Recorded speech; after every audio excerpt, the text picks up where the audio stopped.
Buenas noches, doctor. Sí, esos son Compañero.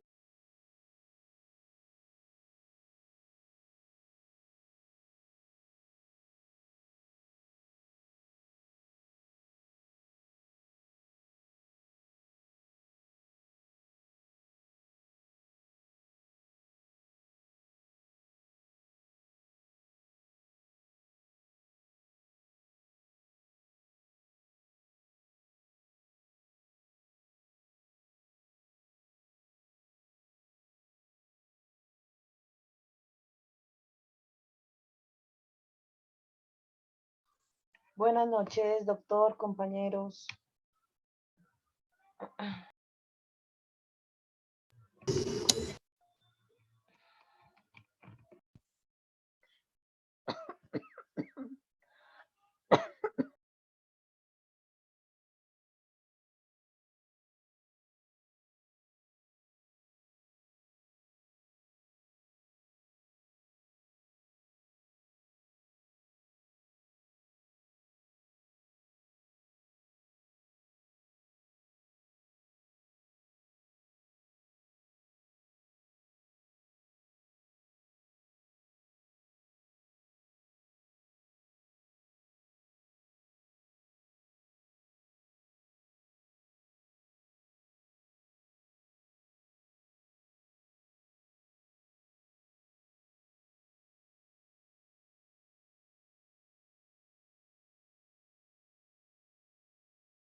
Buenas noches.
Buenas noches para todos.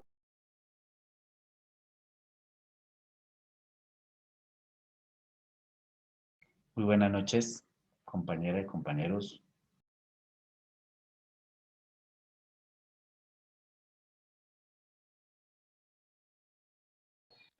¿Cómo les fue, compañeros, en el segundo grupo? Mal. Aquí estoy llorando.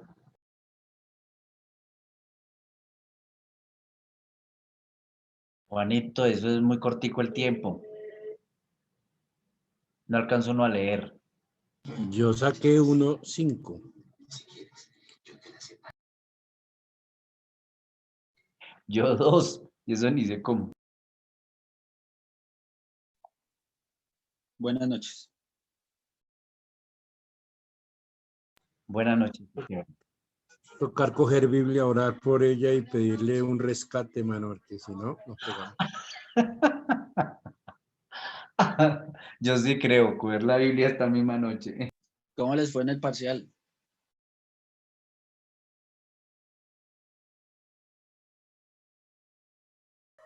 Ahí salió la opción de repetir los que no, se bloqueó la plataforma.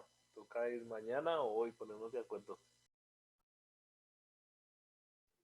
Sí, ahí están diciendo que por favor se pongan de acuerdo si hoy a las 10:30 o mañana a las 10:30. Ojalá pudiéramos salir de eso de una vez, muchachos. Ya mañana cambian las preguntas. ¿Nos va a dar otra oportunidad la doctora?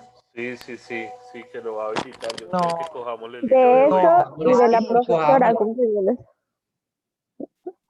Sí. Cojamos el hilo de una.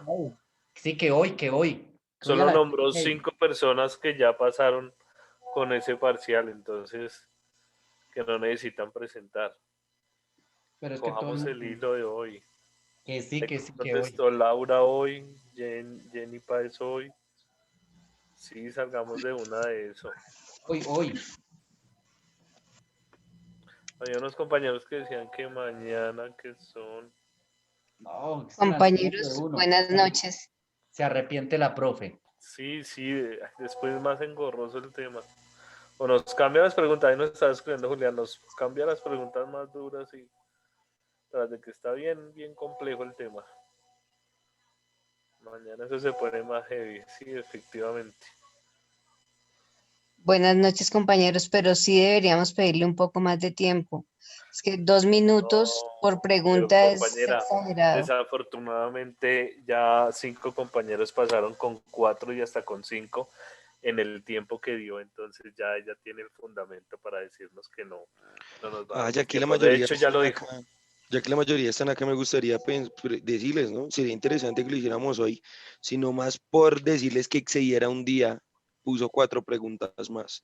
¿Qué creen que haga cuando mañana le digamos que hagamos para el parcial? Peor.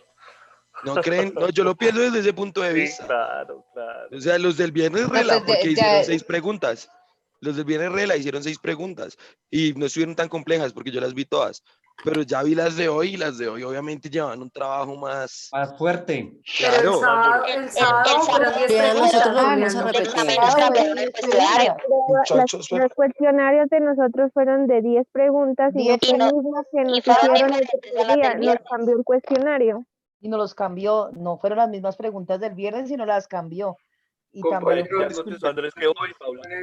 Las condiciones del grupo 1 y del grupo 2 son las mismas, el mismo tiempo, las mismas preguntas, compañeros. Muchachos, no es justo cambiarle el tiempo a los que ya presentaron el día de ayer y que nos lo cambien a nosotros. Si quieren, enviamos una herramienta Forms para que cada uno coloque, si hoy a las 10:30, mañana a las 10:30. Y listo, yo ya abro el drive. Pero Listo, sabes yo ya abro el que, drive. Julián, de pronto Ya sí se lo para el envié.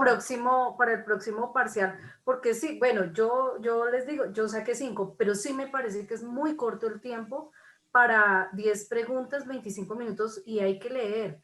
Y me parece Pero muy todos corto tenemos el que tiempo. hacer el examen. O sea, No, pues Solo los de hoy, solo los de hoy, compañero. Los del grupo ¿Y se dan cuenta porque yo les digo que a mí me tienen que dar un regalo el Día de la Madre?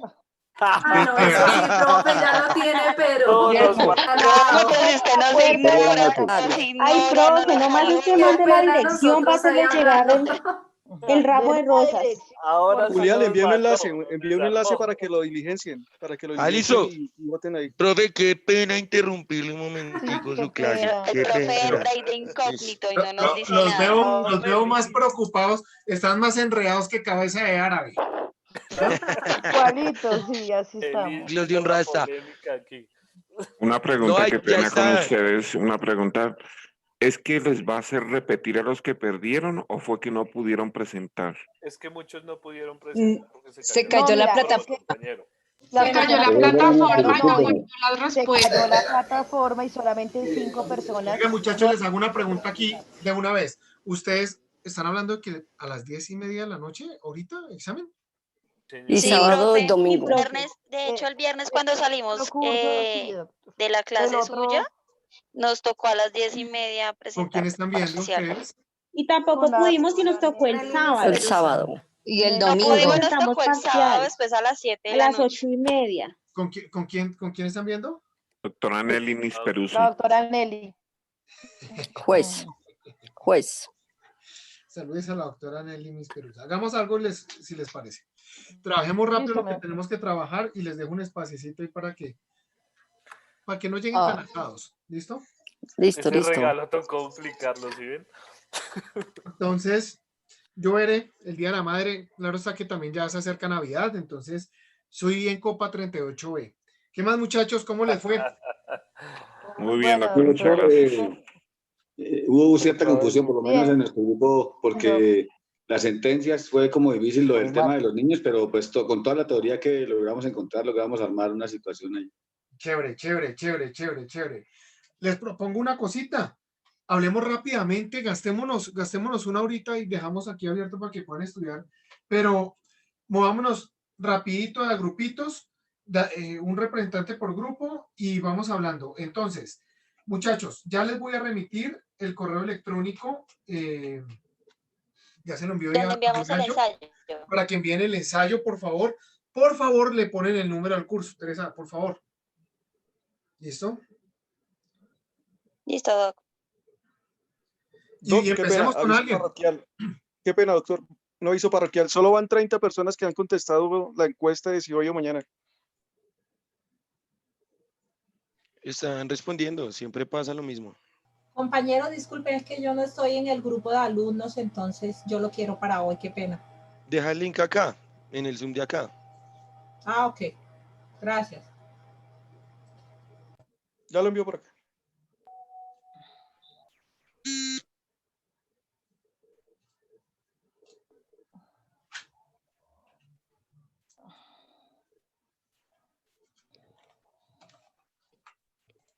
Listo, ya quedó el link acá por la conversación de acá de Zoom.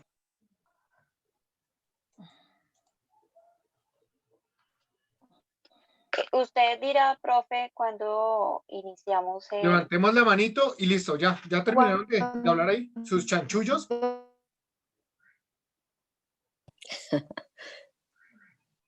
Quedó para hoy, ¿cierto? Buenas noches. Doctor, discúlpenos, qué pena, de verdad, interrumpirle su clase, qué falta de respeto un poquito. Yo entiendo el problema, pero la verdad es que me da pena, doctor. Ahí. Tranquilo. Listo. Nada, empecemos a escuchar. Oscar, ¿tú levantaste la mano? 30 y 30. Sí, señor. Ahora, Buenas noches. Mercedes. De una. ¿Qué más, Quitar? Te iba a llamar el sábado que necesitaba un favor, pero...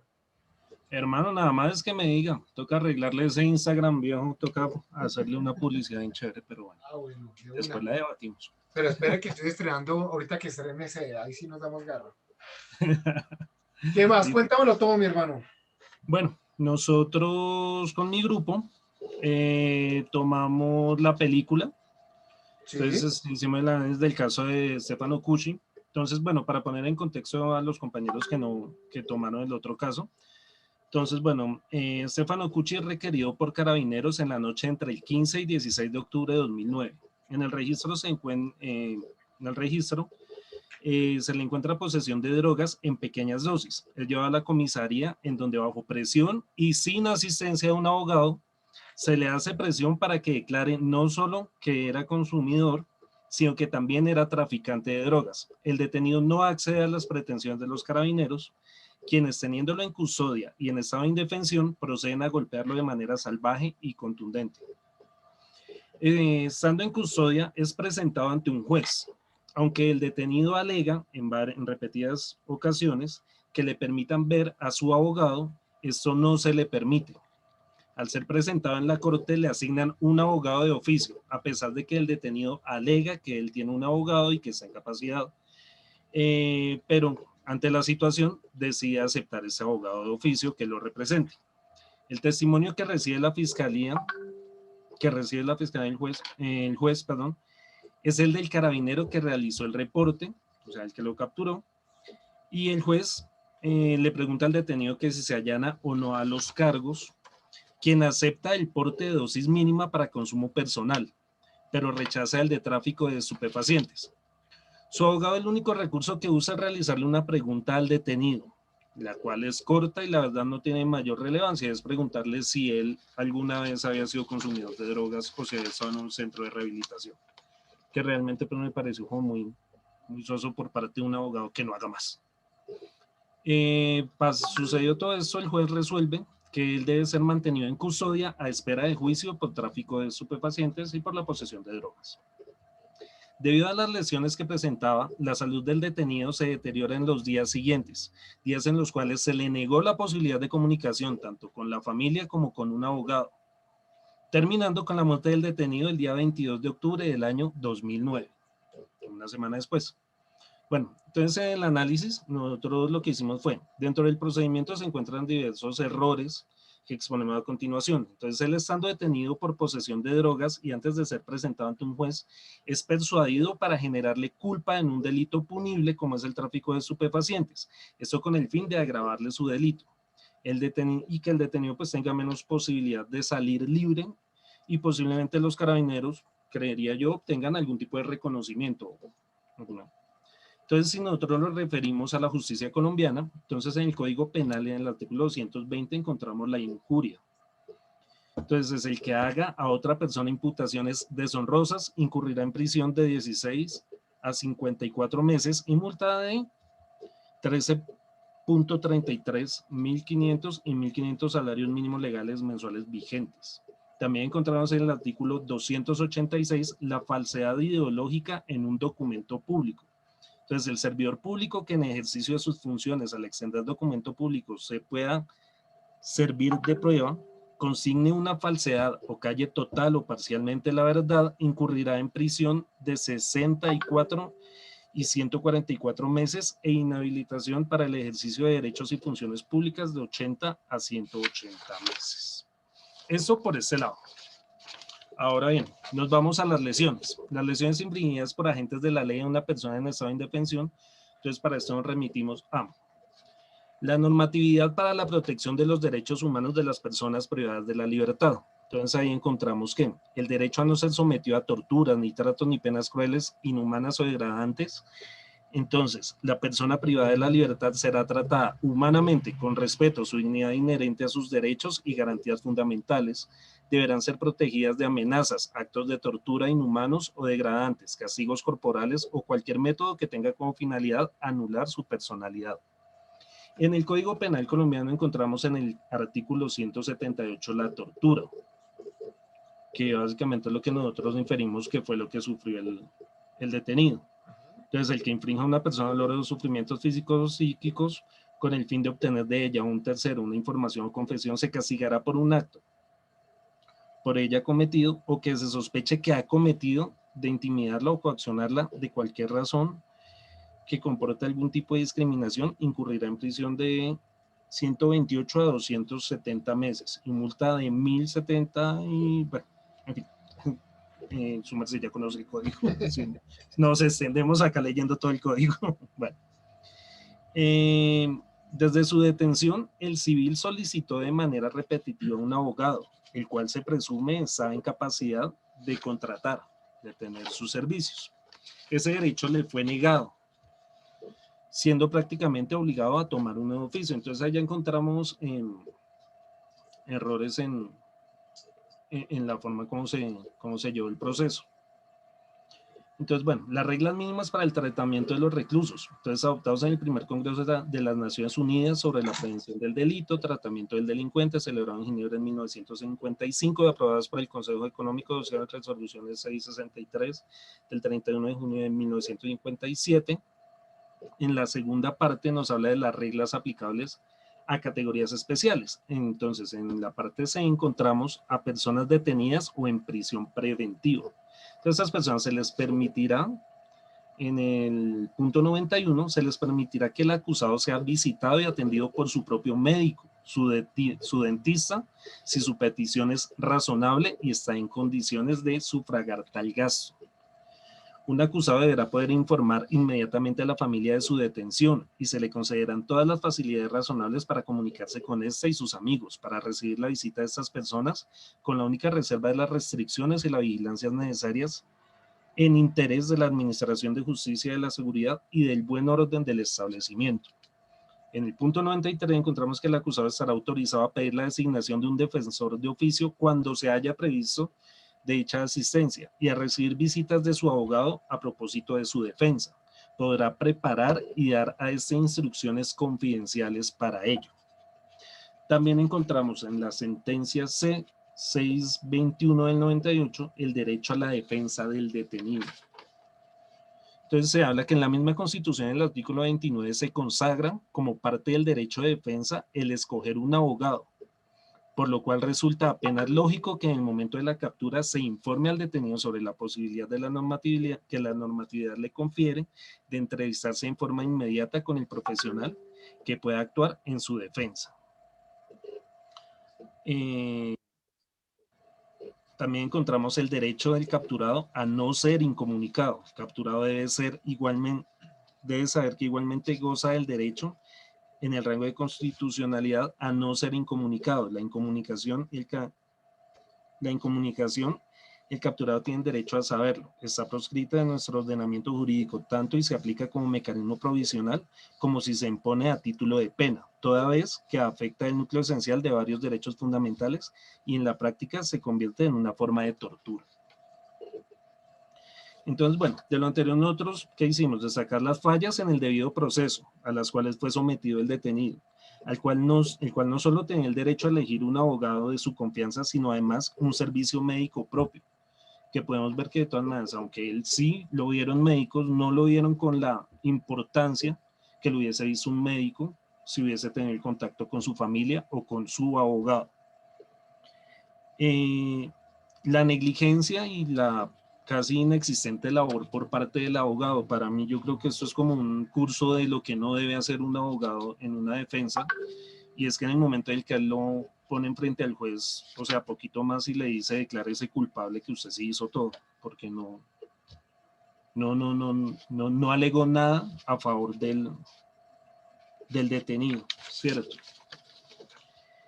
Y bueno, ya una vez sucedido esto, yo asumo que los carabineros o los policías serían juzgados por preterintención en el acto, debido a que ellos agredieron al hombre, o sea, ellos querían era agredirlo, querían presionarlo, pues aparte obviamente los cargos que ya expuse antes del Código Penal, pero pues debido a la muerte del sujeto, la preterintención porque la intención era agredirlo, más no matarlo, creo yo. O sea, por eso no lo mataron en el acto. Le dieron una golpiza y se les fue la mano. Y debido a la falta de médico, la negligencia, revino su muerte. Básicamente ese es el análisis que nosotros hicimos del caso. Muy bien, y me encantó que le hayan metido jurisprudencia y todo el cuento. Felicitaciones. De verdad, me dan ganas de llorar. Están siendo orgullosos. Todo bien, papá. Muy bien, muy bien. Eri, te escucho.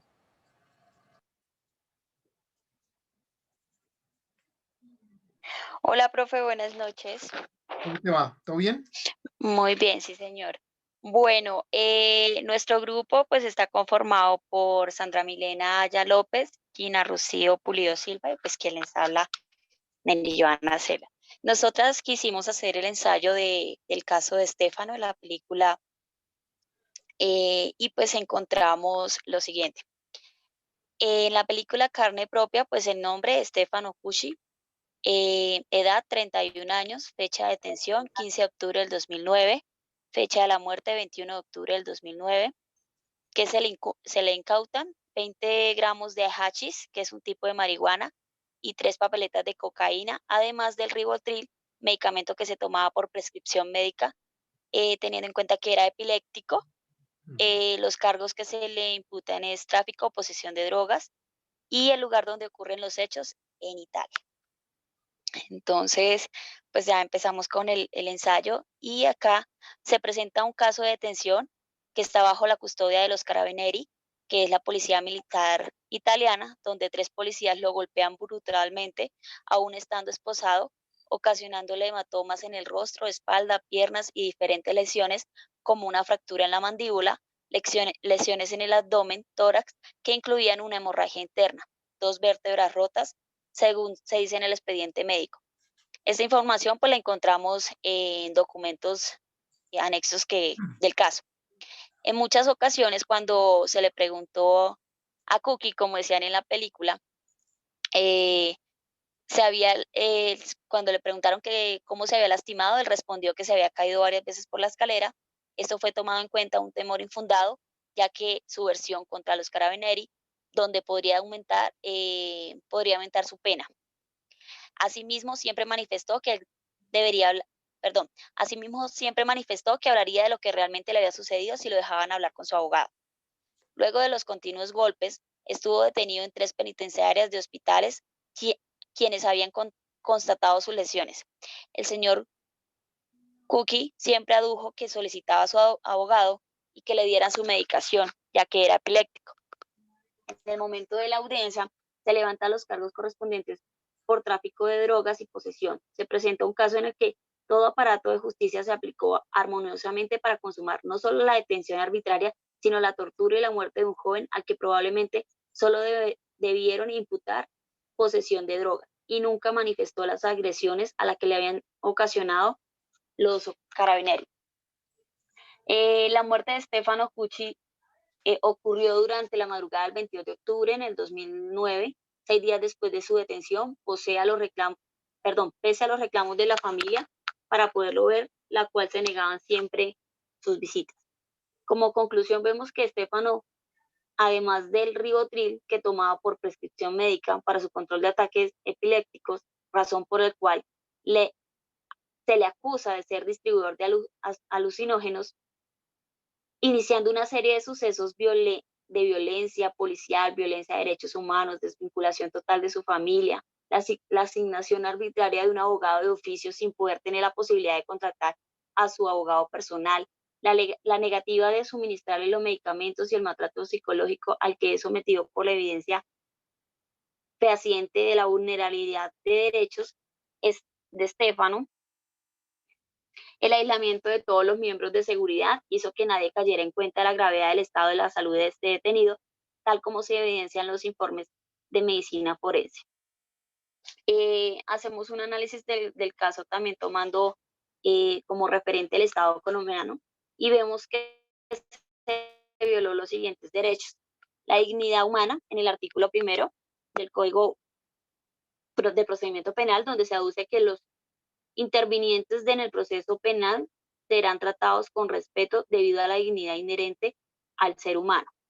El artículo 8, defensa, donde aduce que toda actuación se garantiza el derecho de defensa, a la que deberá ser integral, interrumpida, técnica y material. Nadie podrá ser incomunicado. También el debido proceso, donde toda persona se presume inocente mientras no se le haya declarado judicialmente culpable, quien sea sindicado en el derecho de defensa y la asistencia de un abogado escogido por él o de oficio durante la investigación y el juzgamiento. Un debido proceso público sin dilaciones injustificadas al presentar pruebas o al controvertir las que se le alleguen en contra, al impugnar la sentencia condenatoria y al no ser juzgado dos veces por el mismo hecho. También está consagrado en los instrumentos internacionales ratificados por Colombia, como la Declaración Universal de Derechos Humanos, la Declaración Americana de Derechos y Deberes del Hombre, en la Convención Americana sobre los Derechos. Cabe destacar también que dentro del Código Penal, pues no se habla de un exceso de fuerza o abuso policial, pero sí sobre abuso de la autoridad. Aunque hace parte de la recolección de pruebas que se tendrían sobre la indicación, podría agravar los delitos imputados y también aumentar la posible pena. Si podemos revisar la jurisprudencia y la doctrina de los casos de la analogía que se pueden revisar en el caso en mención, pues ya podemos ver que la policía, dentro de la ley 62 de 1993 de agosto 12, dice: la actividad de la policía está destinada a proteger los derechos fundamentales tal como están contenidos en la Constitución Política y los pactos, tratados y convenciones internacionales de los derechos humanos suscritos y ratificados por Colombia. La actividad policial está regida por la Constitución Política y la Ley de los Derechos Humanos. También hicimos el análisis de los delitos y, aunque todo depende de la recolección de pruebas y el dictamen de medicina legal, los policías implicados podrían ser causados de homicidio preterintencional en el artículo 205, ya que en principio pues los uniformados no tenían intención de ocasionarle la muerte a Estefan. Pero en el caso de encontrar indicios de una intención de matarlo, a los policías se le imputará el delito de homicidio agravado, artículo 104, causales de agravación, número 7, colocando a la víctima en situación de indefensión o inferioridad, aprovechándose de esta situación. Numeral 6, sevicia. Se puede demostrar por su historial médico que hubo una multiplicidad de traumas y politraumáticos, donde lo llevaron por 6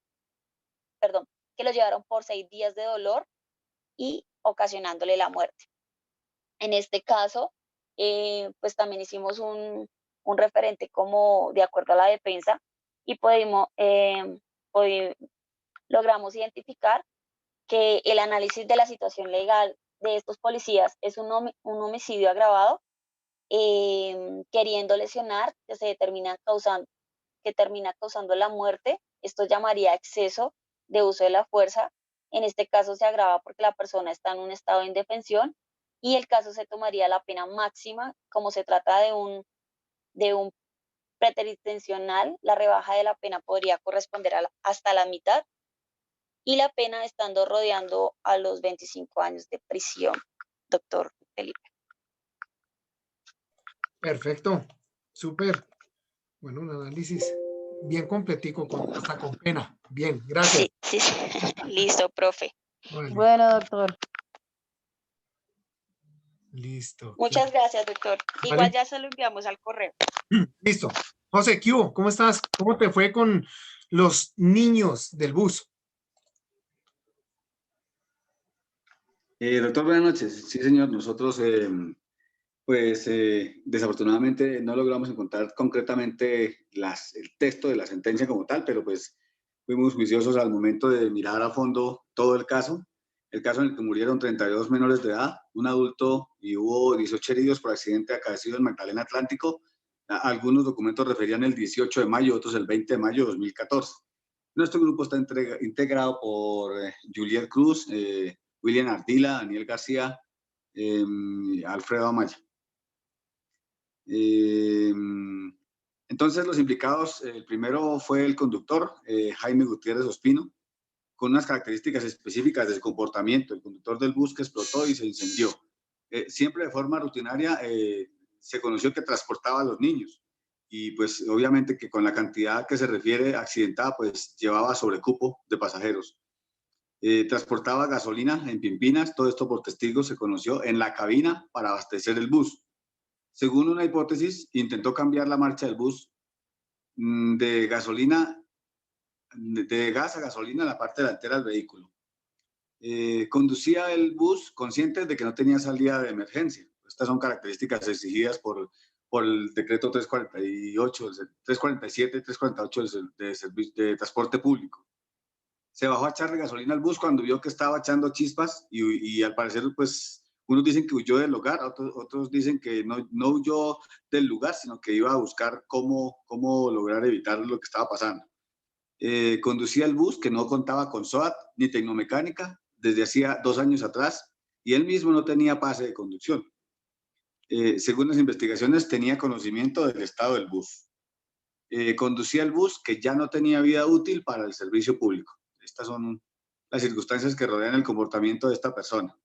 Existe una primera sentencia de audiencia de individualización de pena y sentencia, donde la Fiscalía acusó a los implicados por homicidio culposo agravado. El juzgado primero penal del conocimiento de Ciénaga Magdalena profirió sentencia, no con el delito inicialmente acusado por la Fiscalía, sino con un delito de homicidio simple con dolo eventual en concurso homogéneo. Le asignaron una pena a esta persona de 131 meses de prisión en centro carcelario. En esa sentencia, en esa audiencia se avaló el preacuerdo. Existió para él también, al igual que a la otra persona condenada, que ya la miraremos, se produce esta segunda sentencia porque el juez primero penal del circuito de Ciénaga, al condenar en la primera sentencia, calificó de manera incorrecta el delito y la sentencia fue anulada por el Tribunal de Santa Marta. El juez Jairo Villalba de Ángel era el titular del juzgado tercero penal del circuito con funciones de conocimiento. Esta audiencia fue definitiva. El delito por el que se condenó finalmente a la persona, homicidio culposo agravado, o sea, el que inicialmente había acusado a la Fiscalía. La pena definitiva fue de 12 años de cárcel, una multa de 50 salarios mínimos legales mensuales vigentes y la condena ya no se pagaría en centro carcelario, sino ya se purgaba en el lugar de residencia. Y existió también la condena para este conductor de no conducir vehículo por 80 meses. Se le asignó también una caución por purgar la condena en su lugar de residencia. Fueron 100.000 pesos. La segunda persona condenada fue Manuel Ibarra, que fue la persona que al parecer era el pastor de la comunidad evangélica. Fue quien contrató el bus. El bus no tenía vigente el SOAT, para él también se asignan esas responsabilidades, ni la tecnomecánica, y su conductor no tenía el pase el día del accidente. Permitía que de forma rutinaria se transportaran el bus del accidente a los niños. Eso se conoció por testigos. Conocía que el vehículo no tenía salida de emergencia. Conocía también cuál era el estado real del bus. En la primera sentencia, esta persona también de individualización, pena y sentencia, acusación de la Fiscalía, homicidio culposo agravado. La sentencia proferida por el juez primero penal de conocimiento de Ciénaga Magdalena, lo juzga es por el homicidio simple con dolo eventual en concurso homogéneo. O sea, aquí el total de la condena se redujo a 128 meses con relación al primer condenado en centro carcelario. Se avaló también preacuerdo con esta persona. En la segunda sentencia, que se produce, como ya lo dije, por el juez primero penal de circuito de haber cometido una falla al condenar en primera sentencia, al calificar de manera incorrecta el delito, y la sentencia fue anulada por el Tribunal de Santa Marta. Este juez, como ya también lo dije, Jairo Villalba de Ángel, titular del juzgado tercero penal del circuito, profirió en audiencia definitiva por homicidio culposo agravado, 12 años de cárcel para esta persona, 50 salarios mínimos legales mensuales vigentes, con también la condena purgada en la casa y con una caución no de 100.000 ya, esta varió en esta persona ya 500.000 pesos. Durante esa audiencia, las dos personas condenadas presentaron recursos de apelación contra la sentencia proferida. Existió una tercera persona, que es Alfredo Cruz Esquea, quien en principio pues, se acusaba de ser el dueño del bus y haber permitido su uso. Se le asignaba el delito, o se le acusaba por el delito de homicidio agravado en calidad de determinador. Esta persona finalmente fue absuelta bajo el argumento y demostración de que era tenedor del bus y que el día de la tragedia Jaime Gutiérrez, conductor, sacó el bus sin permiso del lugar donde lo tenía esta persona, Alfredo Esquea. Sacamos también en conclusión algunos detalles que consideramos tener en cuenta para mirar la situación del tipo penal. Lo primero es que preguntarnos si será que el tenedor del bus no sabía de días atrás acerca de las fallas de este vehículo, si se conoció que era rutinario el transporte de personas en dicho bus. Entonces quizá esta persona sí finalmente venía a tener responsabilidad. Lo segundo, que si el bus no tenía SOAT ni tecnomecánica desde hacía 2 años y además su conductor no tenía pase, ¿cuál será la responsabilidad de las autoridades del Estado en cuanto a los controles y además teniendo en cuenta que el bus no tenía ya vida útil para el servicio público? La tercera pregunta que nos hacemos, la policía arguye que en ese bus se transportaba con frecuencia gasolina de contrabando. Si ese hecho era de su conocimiento, pues nos preguntamos por qué no habían impedido el acto antes, aplicando pues los correspondientes correctivos, sanciones, entre otras, pues la retención misma del vehículo. Y así las cosas, pues, ¿cuál es la responsabilidad directa de esa institución en ese caso? Lo cuarto, que teniendo en cuenta que se trataba de un vehículo contratado para transportar niños, ¿por qué nunca se menciona un contrato, ni tampoco, obviamente, en qué condiciones? Lo quinto, se conoce que los miembros de la comunidad evangélica tuvieron que ver con la contratación del bus. Pues, digamos que también podríamos pensar en que a quienes aprobaron esa situación, de hecho, debieron tener muchos de ellos conocimiento. Habrá lugar también alguna responsabilidad para ellos. Lo sexto es que es conveniente analizar hasta qué punto se puede considerar la sevicia, teniendo en cuenta que el sufrimiento de los niños al momento de morir. Pues algunos testigos que aducen haber tenido que quedarse impotentes al no tener cómo apagar el fuego, y comentan que los niños víctimas se abrazaban del dolor cuando se estaban incinerando. Pues digamos que teniendo en cuenta que ahí no se menciona, incluso alguna defensa manifestó que no había lugar a imprevisión. Entonces, nosotros sí consideramos que sí, de acuerdo a todos los hechos que antecedieron al día del accidente.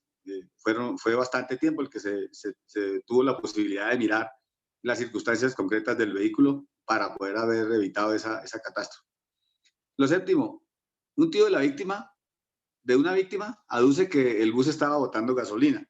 Entonces también pensamos que esta persona podría tener algo de responsabilidad, pues debió hacer la observación a tiempo y haber evitado el desplazamiento del vehículo con los niños para así mismo haber evitado el accidente.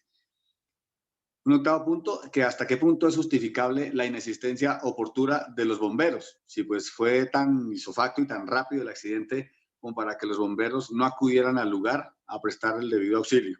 Eso nos queda en duda también.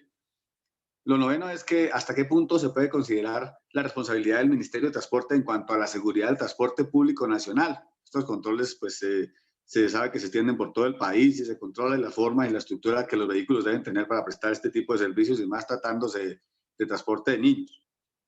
Lo décimo es que es posible comprobar y demostrar la previsión, en este caso, cuando teniendo en cuenta el posible intercrímenes que se da con antelación hasta llegarse a suceder el accidente. Como ya lo dije, con antelación al hecho de ese día, de todas maneras hay una serie de circunstancias que hubieran podido preverse, evitarse, corregirse, y quizás la no utilización del vehículo. O sea, sí hubo como un camino a llegar a la consumación del día del accidente. Eso a grandes rasgos. Por otra parte, en nuestra intervención también hay un documento sobre una visión más de carácter normativo frente a la decisión que se basó en la acusación de la Fiscalía relacionada con endilgar a los investigados el delito de homicidio culposo agravado, en el entendido de que es aquel delito que comete una persona sin la intención de hacerlo y se da más de forma accidental y no intencional, y por la negligencia o imprudencia del infractor o victimario, lo cual aplicaba de manera adecuada a los hechos expuestos. Es importante referir lo expuesto por la Corte Constitucional respecto a la visión doctrinaria en materia punitiva. Dentro del desarrollo legislativo sobre la forma de identificar y punir los delitos culposos, se dio un paso entre la culpa prevista por el Código Penal, el Decreto Ley 100 de 1980 y la contemplada en la Ley 599 del 2000, considerándose en la primera que la gente incurriría en culpa cuando realizaba el hecho punible por falta de previsión del resultado previsible o cuando, viéndolo previsto, confiaba en poder evitarlo, mientras que el texto que ahora rige se acogió además a la previsibilidad que se le exige a la gente, la infracción al deber objetivo de cuidado. Esta nueva visión doctrinaria en materia punitiva, adoptada por el legislador y decantada por la jurisprudencia, se satisface con la teoría de la imputación objetiva, según la cual un hecho causado por el agente le es jurídicamente atribuible a él si su comportamiento ha creado un peligro para el objeto de la acción no abarcado por el riesgo permitido y dicho peligro se realiza en el resultado concreto. De igual forma, frente a la agravación punitiva, se destaca que como la agravación de la pena no se tiene el propósito de formular un reproche a la persona por el hecho mismo del consumo, sino en aumento por la mayor censura que amerita no haber observado una conducta más cuidadosa, más aún cuando para este caso en particular se estaba al cuidado de unos menores de edad, pudiendo obrar de otro modo y poseyendo actitud psicofísica los adultos a cargo para comprender el hecho, pero a pesar de ello incurrir voluntariamente en el comportamiento merecedor de reproche punitivo. Se pretendió sancionar el mayor riesgo generado por el agente frente a los derechos como la vida y la integridad personal de los demás. Así las cosas, se concluye que los cargos endilgados luego del preacuerdo se adecuan a las circunstancias expuestas durante la tragedia y finalmente son condenados por el delito de homicidio culposo agravado, artículos 109 y 110 del Código Penal. El artículo 109 de homicidio culposo, pues ya los invito a que lo miren para simplificar un poco la exposición, al igual que el artículo 110 del Código Penal. Y esa es en síntesis la exposición, doctor y compañero. Muchas gracias. Gracias. Vi un poquito de una teoría jacobsiana ahí que se denomina el... Ay, pucha, se me fue la paloma. Dios mío. Es la contraprestación a la teoría de la equivalencia de las condiciones y la conditio sine qua non. El funcionalismo radical de Jacobs. Si nosotros vamos a llegar a determinar muchas responsabilidades penales alrededor de un caso como este. Muy bien, José. Héctor, ¿cómo estás? Buenas noches, doctor, ¿cómo está? Bien, te escucho algo lejos, trata de acomodar un poco el micrófono. Doctor, me espera un momentico, yo cambio de equipo y expongo, ¿sí? No me demoro 2 minutos. Pero ahí te escucho mejor. Ah, ¿me escucha mejor ahí? Ah, bueno. Sí. Bueno, doctor. Buenas noches, compañeros, doctor Diego. Nosotros, el grupo compuesto por Ávila Salamanca Estela, Carrillo Nilson, Buitrago Cañas Hermes, Aguilar Sánchez Dairo Andrés y quien les habla Carrillo Héctor. Nosotros hicimos una investigación de acuerdo a la tragedia de los niños de Fundación Magdalena. Nuestro compañero Alfredo pues dijo la mayoría de los sucesos, pero voy a hacer algunas complementaciones acerca del caso. El hecho se registró en el sitio conocido como Luna Roja y fue la fecha el domingo 18 de mayo de 2014 en el municipio de Fundación. Tragedia que vivió este apacible municipio del norte de Magdalena, cuando un bus que transportaba niños quedó envuelto en llamas en el centro de la localidad, dejando como resultado 34 muertos y 18 heridos. Ya lo que nos dijo Alfredo, que eran 33 niños y una señora que estaba con los menores, y los 18 heridos, que la mayoría fueron repartidos entre Ciénaga y Barranquilla y Santa Marta. En toda la costa estuvieron estos muchachos. Nosotros analizando esta investigación, exactamente a los 10 años de otro tema que nosotros analizamos, que fue el de los niños de 21 Ángeles, que fue algo pues no tan violento como murieron estos 33 menores, pero sí se asemejan a algunas circunstancias, como de haber previsto esta situación. El caso se registró hacia el mediodía, luego de que los niños salieron de la iglesia Pentecostal Unida de Colombia y abordaron el bus que era contratado por los miembros de esta comunidad evangélica, de forma rutinaria. ¿Qué quería decir? Que cada 8 días estos pastores, este pastor, recogían a los niños muy temprano y los llevaban a su culto ahí donde tenían la iglesia. Los pequeños eran evangelizados cada semana en esta iglesia, sin que sus padres pertenecieran a la misma. No he dicho, ahí hay un agravante porque ni siquiera los padres sabían a qué iban los niños. Mucha gente decía en un testimonio que me gustaría que los compañeros viéramos por YouTube el programa Séptimo Día, son 42 minutos, donde nos relata todo este caso de Fundación Magdalena. El bus de placas UBS 556 transportaba al momento de iniciar el incendio 43 niños, todos de sectores deprimidos de Fundación. A menos de 4 cuadras del lugar, en el barrio Altamira, el vehículo se prendió en llamas y explotó. El estruendo se escuchó varias cuadras a la redonda. Testigos dijeron que los niños entre 2 y 12 años murieron calcinados, sin que nadie los pudiera ayudar.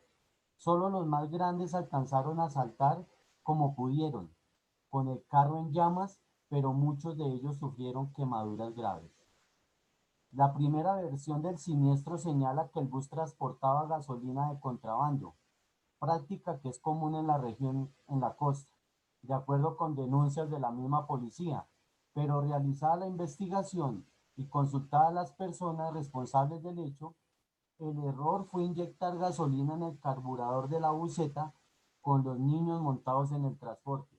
Esta era una práctica que siempre hacían, inclusive nuestros padres, cuando el carro no prendía. Entonces le echaban gasolina al carburador y para que este carro prendiera.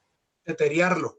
Eso, teteriarlo, doctor. Entonces llamaron, en ese sentido, parece que eso fue porque la buseta, como decían los compañeros anteriormente, era una buseta a gas, pero también tenía la doble función para funcionar con gasolina. Aquí dentro de la investigación nos dice que funcionaba rutinariamente a gas y contaba en la cabina con pimpinas de gasolina de apoyo para funcionar de modo alternativo con ambos tipos de combustible. Otra hipótesis indica que lo que habría provocado el incendio fue el intento del conductor por cambiar la marcha de gas a gasolina en la parte delantera. En la investigación que hacen los periodistas de Séptimo Día, ellos están ahí en el bus incendiado, que se encuentra en los patios, imagino que en Fundación Magdalena, y ellos mostraban ahí, y prácticamente, según lo que dijo el mismo conductor, ellos, mientras los niños estaban en la actividad, subió las pimpinas de gasolina y una de esas botellas o esas pimpinas se derramó y fue hasta la parte trasera del bus. Inclusive de los niños que quedaron vivos, ellos dan ejemplo de que el olor de la gasolina era muy fuerte. Para desgracia de los pasajeros, el vehículo no tenía salidas de emergencia, por lo que los niños quedaron atrapados hasta morir incinerados. Pero también se dijo que el conductor se bajó a echarle gasolina y al notar que el bus se prendió, huyó del lugar cuando se presentó el incendio. Varios vecinos intentaron sofocar las llamas con arena mientras llegaban los bomberos, pero el carro ardió en cuestión de segundos, aseguraron testigos presentes en el lugar. Lo más terrible es que los bomberos llegaron al sitio y no tenían agua. Entonces, difícilmente podían apagar eso. Esos fueron los hechos que sucedieron ese 18 de mayo. Entonces, el juez primero, penal del circuito de conocimiento de Ciénaga, condenó a 2 personas responsables de la muerte de 33 niños y de una mujer que se transportaba en el bus en Fundación Magdalena. En primera instancia, en audiencia de individualización de pena y sentencia, el juez impuso una pena de prisión de 10 años y 6 meses. Viejo Héctor, ya conocemos el antecedente. Una pregunta muy puntual más bien. Sí. ¿Era dolo eventual o culpa con representación? Para ustedes. ¿Cómo lo vieron? Yo diría, doctor, lo que vimos en las sesiones anteriores es un dolo eventual. Porque, digamos, para nuestro grupo fue muy mal calificada la conducta. Y además la pena que fuera en última instancia, lo que decían los compañeros anteriores, que fue de 12 años, pues a nosotros nos pareció muy baja esa pena para la magnitud de la tragedia que hubo en eso. Inclusive yo quería hacer acotación que el Ministerio Público fue el que más se opuso a esa condena inicialmente de 11 años, de 10 años, perdón. Pero bueno, ya eso quedó ya creo que es cosa juzgada, doctor. Y algo que sobre esto vino un sinnúmero de demandas, inclusive por lo que hablábamos anteriormente, porque aquí también hubo responsabilidad del Estado al no hacer el control debido, porque como decía Alfredo, el señor conductor no tenía pase, ni tampoco tenía la revisión tecnomecánica este vehículo. Aparte de eso, si vemos el documental que les dije de Séptimo Día, allá para 30.000 habitantes que tiene en ese momento tenía fundación, solo tenía 3 policías de tránsito. Imagínense, solo 3 policías y trabajaban de lunes a sábado. Y como el domingo, y el domingo fue la tragedia, pues ese día no había ninguna autoridad. Inclusive le pedían la responsabilidad y la alcaldesa encargada en ese momento que si ella era responsable, y dijo, no, yo no soy responsable porque es que yo no tengo por qué salir a pedir los documentos de todos los vehículos que circulan por el municipio. Pero sí hay una gran responsabilidad del Estado y la verdad, doctor, no alcancé a averiguar o no alcanzamos a averiguar de esa demanda impetrada ante el Tribunal de Cundinamarca, porque los padres de los 33 menores demandaron esa cuestión. Entonces fue algo como, fue el boom del momento, pero en sí no hubo como un estudio pormenorizado de cada uno de los entes que juzgaron esta conducta. Y la verdad, doctor, uno debe ser consecuente y de una manera no eran 33 animalitos, digámoslo así, que fallecieron ahí. E inclusive, dentro de las lecturas que investigamos, una persona hizo unos comentarios en Ibagué al decir de que 33 costeños menos que tenemos que pagar impuestos para mantenerlos. Pues desafortunadamente para ese señor se le interpuso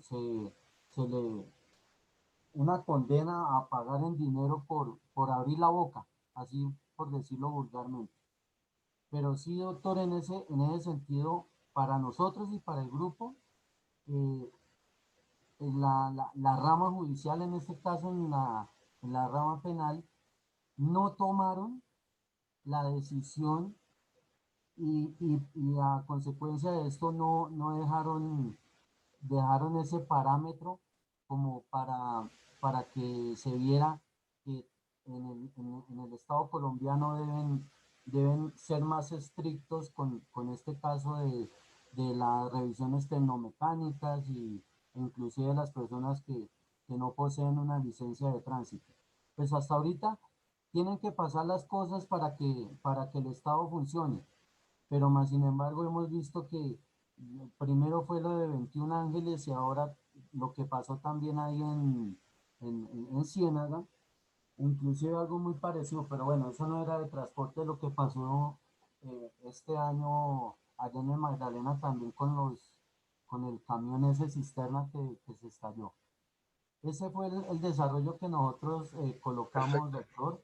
Y pues invito a los compañeros que veamos ese documental que está muy completo, inclusive a las 2 personas que fueron condenadas, ahí ellos los entrevistan y pues ellos dejan que simplemente lo que hizo el conductor fue teterear el carro y se regó la gasolina y en el momento que dio chispa el carro, pues ahí fue donde desafortunadamente murieron esas 34 personas. Muchas gracias.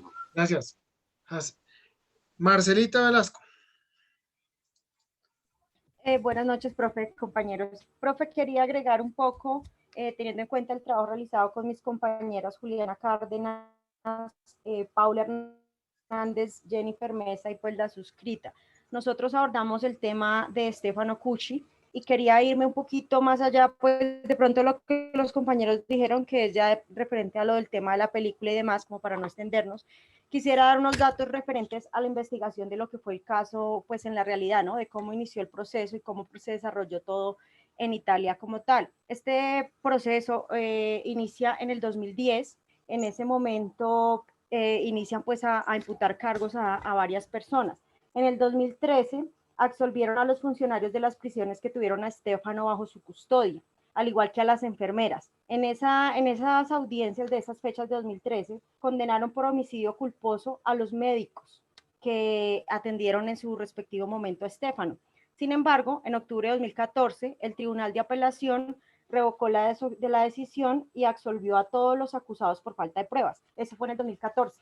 En julio de 2017, no, mientras eso todavía no va, perdón. La Corte Penal de Roma, aproximadamente en 2019, realiza nuevas investigaciones y se da una confesión de uno de los carabinieri, el cual narra cómo sucedieron los hechos. A partir de esta confesión, digámoslo así, aunque pues no lo podríamos llamar confesión sino declaración, puesto que él no se inculpa, sino que manifiesta que son dos de sus compañeros los que realizaron los actos violentos contra Estefano, ya que este se negó a que le tomaran las huellas o a que lo fotografiaran. Entonces él narra cómo se dieron esos hechos. Por este testimonio y otras investigaciones, el 14 de noviembre de 2019 se da una condena contra 2 carabineris por el delito de homicidio involuntario, que pues para nuestro código penal sería homicidio preteritencional.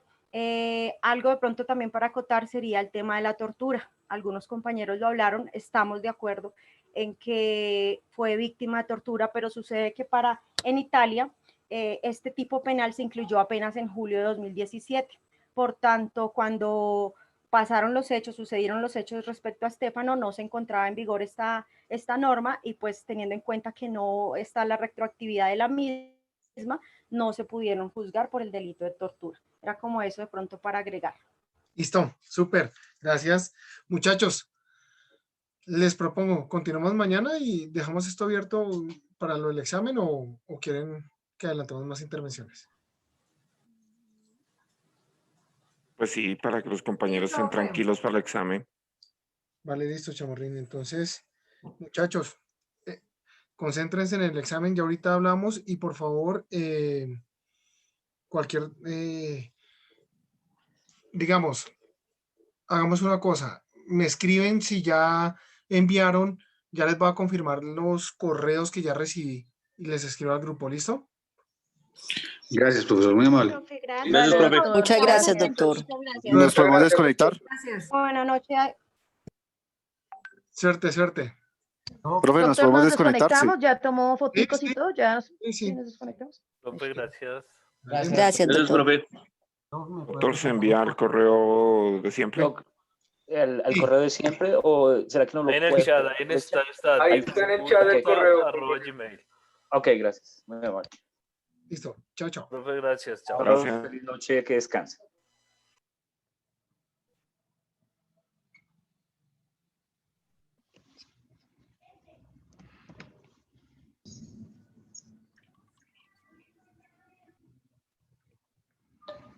Cuando dijo que el parcial, ¿cuál parcial, weón? ¿El que te marca a las 10:30 o qué? Sí, ese. Pues ahí verá Frankie si le hago otro también a usted. My friend.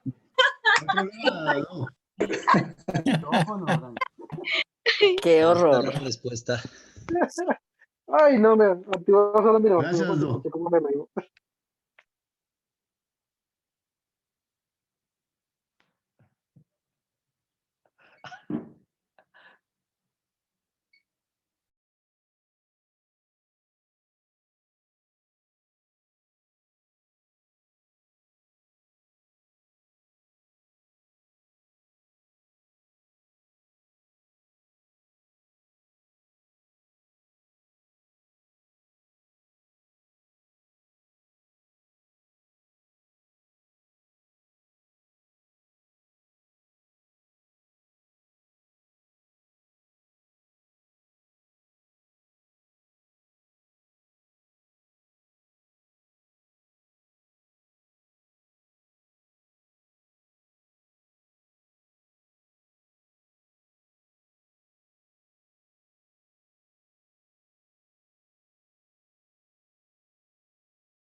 en los medios de comunicación un video en el que un señor en estado de embriaguez se bajaba de un taxi y discutía con su conductor.